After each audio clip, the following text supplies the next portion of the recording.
expectativa. A Bíblia fala que melhor é o final das coisas do que o início delas.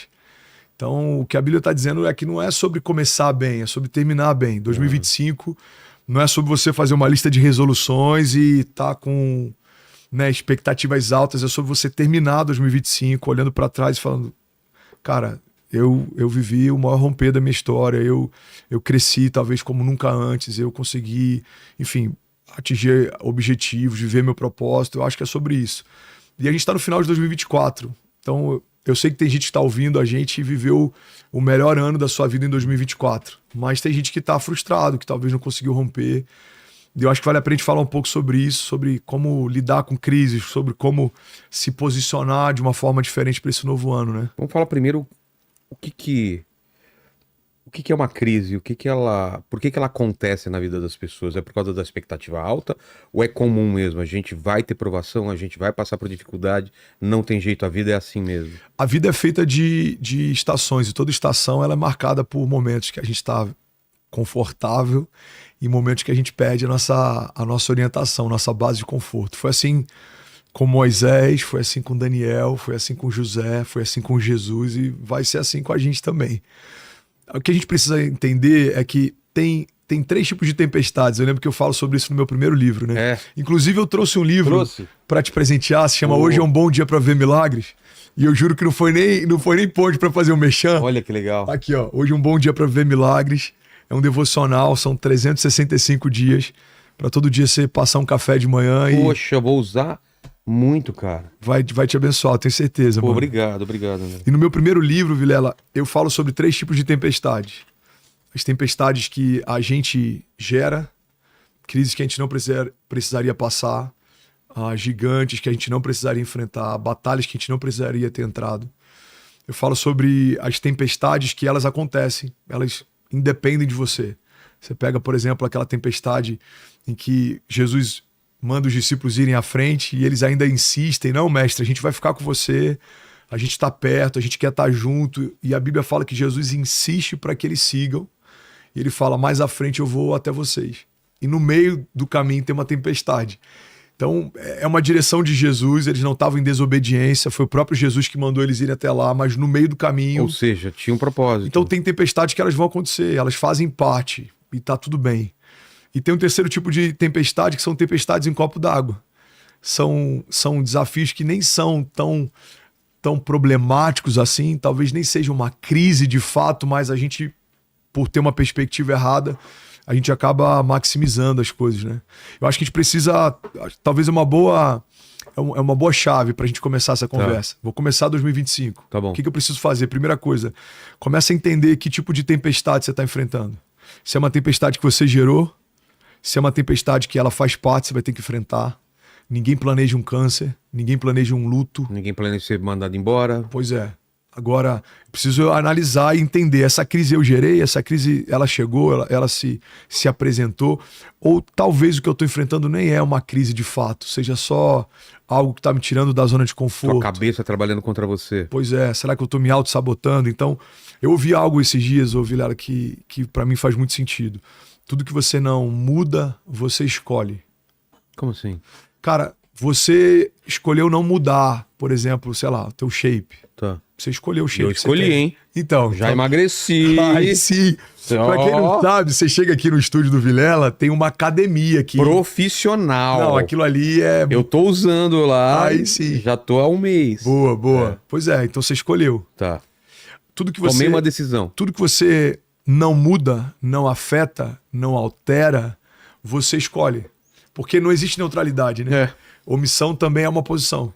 Então você vai começar... Não ação é uma ação. Pois é. Você vai começar 2025. O que te incomoda? Cara, me incomoda, sei lá, minha falta de relacionamento com Deus. Aí você vai ficar um ano inteiro sem buscar, sem orar, sem congregar. Você escolheu esse lugar. Ele não foi imposto para você.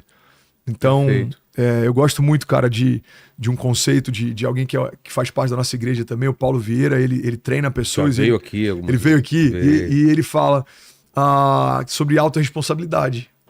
Então, o que é autorresponsabilidade? É você entender que você é responsável por tudo aquilo que você tolera. Então, você imagina, sei lá, um relacionamento tóxico. Imagina você... Abusivo. Cara, você tolera, então você você tem parte de responsabilidade. Você precisa sair desse lugar. Você não pode conviver com esse tipo de desafio por muito tempo. Tá tudo bem, talvez no início a gente não sabe como lidar, mas não tá tudo bem a gente normalizar algumas coisas, né? Você pega a história de Davi, eu tô abrindo uma série de parênteses e depois a gente vem costurando. A Bíblia fala que Davi vai até os seus irmãos, eles estão no meio de um campo de batalha, tem um gigante que está afrontando o exército há alguns dias. E Davi, quando ele chega, para ele é tão sem sentido a ideia de ter alguém afrontando o exército por tanto tempo, que a primeira reação de Davi é se posicionar e combatê-lo. Mas eu imagino que para aquele exército que estava há tanto tempo ouvindo a afronta do gigante, talvez ele já tivesse até normatizado, já não incomodava tanto. Eu imagino alguém falando, o que tá gritando? Cara, é Golias ainda. Ele não parou de gritar. Então, às vezes a gente vai domesticando alguns gigantes que a gente deveria enfrentá-los. A gente vai tentando anestesiar algumas dores que a gente deveria resolvê-las. E é isso que a gente precisa deixar muito claro sobre, por exemplo, qual é o papel do evangelho. O papel do evangelho não é melhoria. O papel do evangelho é uma nova vida. Não é você ser alguém melhor do que você era. É morrer quem você era para nascer alguém que Deus sempre quis que você fosse. Isso é importante, né? Diferenciar. Não, é porque parece a mesma coisa, mas não é. O evangelho não propõe, por exemplo, uma moral um pouco melhor ou uma conduta um pouco melhor. O evangelho propõe um novo nascimento. E é natural que, como expressão de alguém que nasceu de novo, você vai se portar melhor, você vai lidar melhor com algumas coisas, você vai ter uma moral melhor. Mas isso não é a busca em si, isso é a consequência, a expressão. Faz sentido? Claro. Então, o que a gente precisa entender? Cara, eu preciso sair desse lugar em que eu tô anestesiando algumas dores e eu preciso entender o que eu preciso fazer para isso não doer mais. O evangelho não é anestesia. A Bíblia chega ao ponto de dizer, olha, não se coloca vinho novo sobre uma odre velha. Não se coloca um remendo novo numa roupa velha. Porque se você coloca um remendo novo numa roupa velha, ela não vai suportar a força do novo e ambos vão se partir e vão se perder. Então o que eu preciso fazer em 2025? Não dá para eu colocar meia dúzia de novos princípios, mas tá no mesmo ambiente, fazendo as mesmas coisas, tendo talvez os mesmos desejos. Tapando o sol com a peneira. Cara, você tá se iludindo, isso é anestesia. O problema da anestesia é que ela desativa talvez a tua percepção de dor, mas ela não cessa a dor. É. A fonte da dor tá ali. A fonte da frustração tá ali. A fonte do medo tá ali. Então, o que a gente precisa fazer? A gente precisa identificar as fontes, que eu acho que talvez seja uma segunda chave pra gente compartilhar. E se eu estiver indo muito rápido, você me fala que eu tô na velocidade 2 aqui do WhatsApp. Tá tranquilo. Preciso identificar quais são os meus gigantes, como eles têm acesso, para eu entender como que eu consigo vencê-los. Você pega numa estratégia de guerra, por exemplo, uma das primeiras coisas que um exército faz é mapear o exército inimigo para entender onde é que estão os suprimentos. Você vê quantos soldados tem? Quantos soldados? Qual o tamanho do grupamento? Quais são as estradas que dão acesso até onde a gente está? Então você vê, por exemplo, se não me engano, Segunda Guerra Mundial, primeira ou segunda, acho que foi na segunda, uma estratégia que os caras usaram que parece coisa de filme, mas é real. Dos infláveis, você já viu essa? Sim, pra enganar, parece que você tem um exército maior do que é. Cara, surreal. Os caras, era mais rápido fazer tanques infláveis do que produzir tanques de fato. Então eles começaram a botar vários grupamentos que quando os alemães eles vinham de cima, eles viam aquele grupamento e falavam, eles estão indo pro norte, eles estão indo pro sul. Então isso é uma estratégia de guerra. E a gente precisa, Segunda Guerra. A gente precisa entender que o que a gente enfrenta todos os dias nada mais é do que um campo de batalha. A Joyce Meyer, que é uma pregadora, uma pastora americana, fala muito sobre o campo de batalha da mente. A gente tem um campo de batalha espiritual. Para quem acredita nas questões espirituais, você está o tempo inteiro sendo bombardeado. Hoje a gente tem um campo de batalha que é emocional, né? Cadeias emocionais. A gente tem que lidar com medo, com ansiedade, com frustrações. Então, o que eu preciso fazer? Você precisa mapear. O que gera dor em mim? O que me ofende? O que me frustra? O que gera desânimo? O que rouba a minha alegria? Primeira coisa é você mapear, você discernir. Para então você entender o que fere quem te fere. Cara, se o desânimo sempre acontece quando eu tô nesse ambiente, o que eu preciso fazer? Eu preciso sair desse lugar. E Vilela, a gente tá tão no modo automático que às vezes a gente não percebe coisas muito simples. Se você começar a ficar mais sensível, você vai perceber que tem um ambiente ou um tipo de conversa ou um tipo de relacionamento que você sempre sai pior do que quando você chega. Mas você vai perceber que o oposto também. Cara, toda vez que eu converso com aquele cara, eu saio melhor. Toda vez que eu vou nesse lugar, eu volto melhor. Toda vez que eu faço isso daqui, eu me sinto melhor. E aí você começa a mapear, porque é muito simples. Eu preciso ter menos no meu dia a dia daquilo que me faz mal e eu preciso ter mais no meu dia a dia daquilo que me faz bem. Parece simples, né? Pois é simples. Não é simples fazer isso, mas... A teoria é simples. Mas é básico. O que te faz bem se alimenta mais disso. O que te faz mal se alimenta cada vez menos disso. O que rouba da gente essa percepção? É o modo automático. O modo automático, por exemplo, faz a gente dirigir e, claro, eu nunca faço isso, você nunca faz isso, mas talvez alguém que está assistindo, em algum momento você já deve ter aberto o teu WhatsApp enquanto dirigia, né? Talvez tenha acontecido em algum momento, não sei. É uma infração da lei, mas com certeza alguém já deve ter feito em algum momento. Você pega um WhatsApp e sem perceber você consegue dirigir, cara, por quadras, sem... Você passou por carros, você desviou de obstáculos, você fez uma série de coisas no modo automático. Viver no modo automático é exatamente isso. Você não percebe a alegria do que está acontecendo e você vai negligenciando também alguns dissabores, alguns problemas. Por quê? Porque você está correndo, cara. Você está correndo. E às vezes a gente está tão rápido que a gente não percebe que tem coisas que estão roubando a nossa alegria, tem coisas que estão roubando o nosso tempo, tem coisas que estão roubando a nossa santidade, tem coisas que estão roubando o nosso propósito e a gente não percebe. Eu acho que final e início de ano é um bom momento para a gente desacelerar e repensar muitas coisas, sabe? Eu acho que é um momento que muita gente tem folga, férias, é um momento que muita gente está introspectiva, é um momento que muita gente está fazendo resoluções de novo ano. Então, acho que faz sentido. Eu lembro porque o ano, todo mundo fala, pô, já é dezembro? Já que tá acabando o ano, tem essa sensação cada vez maior, né? De que o tempo tá passando mais rápido. Sabe o que tá acontecendo, Vilela? Além da questão de ser uma promessa na palavra, né, de que o tempo seria remido, a gente aumentou a velocidade das tarefas, mas a gente não utilizou o tempo que sobrou disso para usufruir e deleitar. A gente utilizou o tempo que sobrou disso para empilhar mais tarefas. Então vou dar um exemplo. Antigamente você ligava para alguém num telefone fixo. Fulano tá aí? Acabou de sair. Ah, então pede para ele me retornar quando ele voltar. Beleza. Você esperava 4 horas esse cara voltar para aquele lugar. Ei, lindão, você me ligou? Ah, não, ele acabou de sair. Ah, então avisa para ele que agora eu que retornei. Quando ele puder, ele me retorna.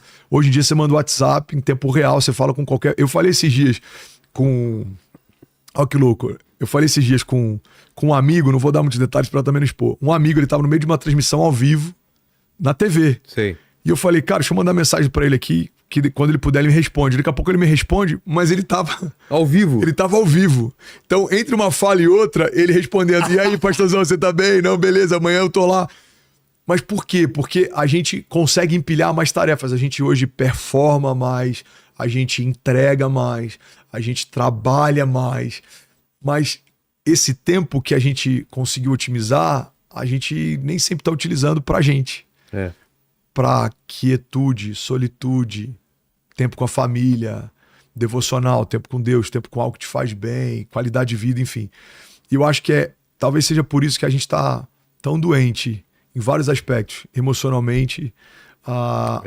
É um tempo de muita gente doente, né? E a tendência é aumentar. Porque a gente é cada vez mais exigido. Você consegue, através de AI, por exemplo, sei lá, talvez ganhar o tempo que você gastava lendo e-mails. O tempo que sobra você não vai usar, cara, para meditação. Você não vai usar para tomar um café com calma. Você vai usar para fazer mais alguma coisa. E eu acho que é por essa velocidade que a gente tem... E eu me coloco nisso, eu não tô fora disso. Essa velocidade que a gente tem conseguido fazer tantas coisas, talvez a gente nem percebe o quão doente a gente tá em alguma área, ou quão cansado a gente tá em outra área.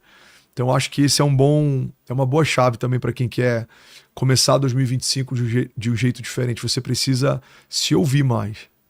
Eu comprei um rancho um tempo atrás, falei sobre isso no último podcast, né? Tô nessa daí também, viu? Cara, é um Comprei um lugar, sítiozinho também pra irmão, desacelerar. desacelerar. E Porque não o tem. tempo passa, parece que tudo dá tempo pra fazer. Vilela, é muito rápido, irmão.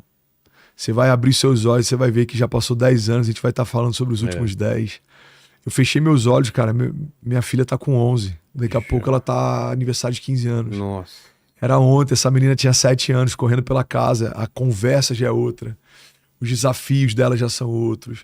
O tipo de assunto que a gente tem que lidar já é outro. E daqui a pouco eu tô entregando a mão dela pra alguém que vai falar, vai me chamar de sogrão e que vai levar ela de fora da minha casa. E, cara, era ontem eu fiz isso com meu sogro. Já vou fazer 17 anos de casado. A vida passa muito rápido. É um piscar de olhos. E a gente precisa ser intencional e pelo menos ter momentos. Eu sei que não dá pra gente viver na terra do nunca, não dá pra gente fingir que não precisa trabalhar e a gente tem que trabalhar cada vez mais. A gente precisa fazer cada vez mais coisas, mas no meio dessa loucura, a gente precisa encontrar espaço pra gente, pra quem tem valor pra gente e espaço pra Deus, cara. Acho que são 3 áreas que você não pode negligenciar. O meu tempo com Deus, o meu tempo comigo e o meu tempo com quem eu amo. Então, por exemplo, o meu day off, segunda-feira, é muito comum eu ir assim que eu acordo pro rancho. Você prega manhã, tarde e noite, aí segunda é o que você Atendo, descansa. aí depois a gente janta, conversa, derrama, aconselha. Não é incomum eu sair da igreja às vezes 3 da manhã no domingo, porque pastorzão, tem que resolver algo que é amanhã cedo, então eu já vou despachando, já. Então, por exemplo, eu vou sair daqui agora, é a segunda gravação do dia, eu tenho uma reunião, voltando para Alphaville, chego lá, tem uma última gravação. Tá. E tá tudo bem você ter uma dinâmica assim, desde que você tenha momento para você, momento você com Deus e momento você com quem você ama. Você tava falando então que segunda no seu day off, você segunda vai lá é muito pro rancho. comum, de manhã eu já vou pro rancho e é quando eu desopilo. Tá. Então, cara, eu gosto de andar no meio do mato, eu peço uma marmita, eu como no meio da trilha. Eu tô lá fazendo, sei lá, um lago, a gente tá. Esses dias chegou tilápia. É algo bobo, cara. Mas pegar uma tilápia, colocar na água, você vê como Pisar é. no chão. Cara, pisar no chão. Ontem eu fiz tava numa reunião, a gente começou de manhã e terminou acho que 2 da manhã. Eu tava dando choque, literalmente. Então, do nada encostava. Sei. E aí o pessoal falou, pastorzão, tá precisando do rancho, hein, cara? Você tem que pisar na grama, tem que Terra, botar terra, porque. E é Se na importante. eletricidade tem que colocar um cabo que liga no chão, fio terra, por Pois que é, a gente não. por que a gente não? Pra descarregar tudo no chão, né? É isso. Aí eu saio desse lugar de tempo comigo, eu preciso ter tempo com quem eu amo. Porque às vezes a gente não consegue dar o melhor para quem a gente ama, porque a gente não tá conseguindo dar o melhor nem pra gente. Você tem que estar bem com você para estar bem com os outros. É. Então eu desenvolvi rituais, cara, que são bobos e simples, mas me fazem bem. Meu primeiro café do dia, eu não abro mão de poder fazer isso em silêncio. É. Eu não consigo acordar e já tá, tipo, super sociável. Porque o meu dia inteiro eu vou ter que ser esse cara. Aí você se. Cara, eu passo o primeiro café, eu sento na poltrona e eu olho pro nada e eu penso em nada. É como se o meu sistema estivesse dando um reboot ali. Sabe quando você liga o computador e ele tá lá, processando, abrindo as janelas, ele tá... Reconhecendo todos os drives, todo. Aí do nada vai vir o logo lá da empresa e aí quando para tudo é como se ele dissesse, tô pronto. E ele vai performar bem. Agora, pega o seu computador e você nunca desliga. Pega o laptop, você só fecha. Cara, a memória tá super ocupada porque você não fechou as janelas. Ele não faz o reboot, ele não... Eu acho que às vezes a gente tá assim, sabe? Você não consegue fechar entre uma janela de um dia e de outro. Você tem um tempo pra você processar. Você tem que processar. Cara, como é que foi meu dia ontem? Que loucura, mano. A entrevista ontem foi incrível com o Vilela. Putz, esqueci de falar sobre isso, cara. Vou mandar mensagem pra ele depois. E você tá processando. O que eu vou fazer hoje? Cara, acho que hoje eu não vou lá, não. Vou adiar essa reunião. E aí, você terminou isso? Aí você vai ter tempo com seu filho. Eu faço assim. Ei, bem, vem cá, como é que tá? E aí, vamos brincar? Cadê o carrinho? Traz lá e tal. E aí, minha esposa. E aí, amor, tudo bem? Papapá. E aí eu saio de casa e eu tô pronto pra vencer os gigantes, enfrentar as tempestades e, enfim, tomar porrada, porque todo dia tem alguém que se levanta, seja uma fala, uma pessoa, seja um desafio, seja um problema, seja uma decisão que você tem que tomar e você tem que ministrar sobre alguém, você tem que estar inspirado, você tem que estar bem, mas você tem que estar bem com você, cara. Eu acho que isso é uma boa chave, assim, pra começar 2025. Se você não tem períodos com você precisa abrir espaço para esse lugar, porque se você não se ouvir,